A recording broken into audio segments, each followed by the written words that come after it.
Isaiah chapter 7.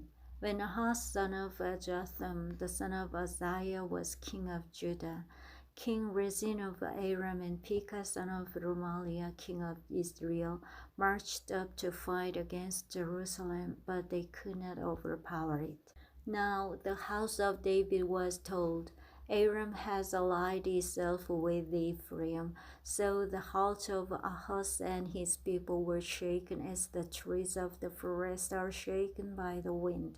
Then the Lord said to Isaiah, Go out, you and your son Shear-Jashub, to meet Ahaz at the end of the aqueduct of the upper pool, on the road to the washerman's field. Say to him, Be careful, keep calm, and don't be afraid. Do not lose heart because of these two smoldering stubs of firewood, because of the fierce anger of Rezin and Aram and of the son of Remaliah. Aram, Ephraim, and Remaliah's son have plotted your ruin, saying, Let us invade Judah. Let us tear it apart and divide it among ourselves and make the son of Tabeel king over it. Yet this is what the sovereign Lord says. It will not take place, it will not happen. For the head of Aram is Damascus, and the head of Damascus is only Rezin. Within 65 years, Ephraim will be too shattered to be a people.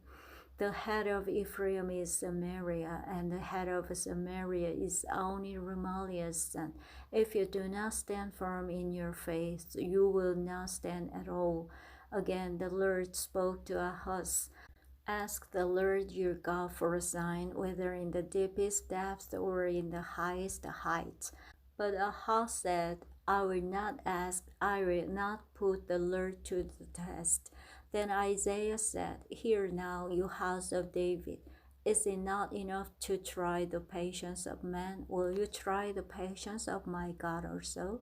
Therefore the Lord himself will give you a sign.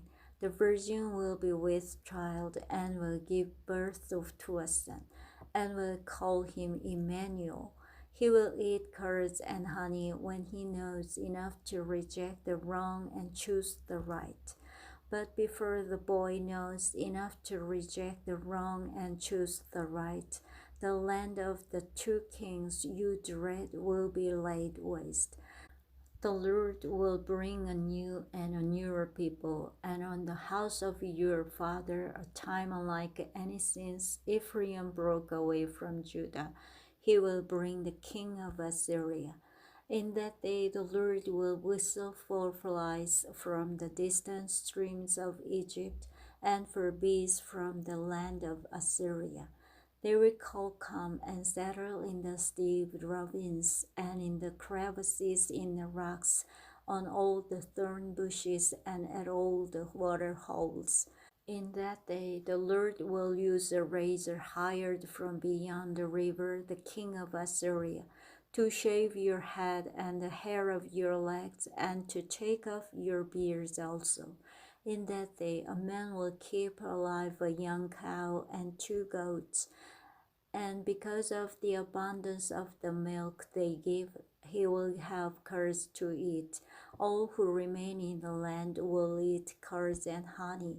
In that day, in every place where there were 1,000 vines worth 1,000 silver shekels, there will be only briars and thorns. Men will go there with bow and arrow, for the land will be covered with briars and thorns. As for all the hills once cultivated by the hoe, you will no longer go there for fear of the briars and thorns. They will become places where cattle are turned loose and where sheep run.